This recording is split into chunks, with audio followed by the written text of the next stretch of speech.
சொன்னால் போதும் ஐயா, ஒரு வார்த்தை சொன்னால் போதும்.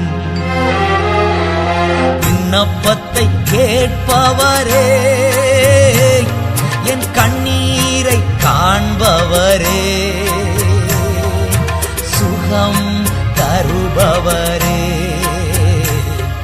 ஸ்தோத்திரம் ஏசையா. விண்ணப்பத்தை கேட்பவரே, என் கண்ணீரை காண்பவரே,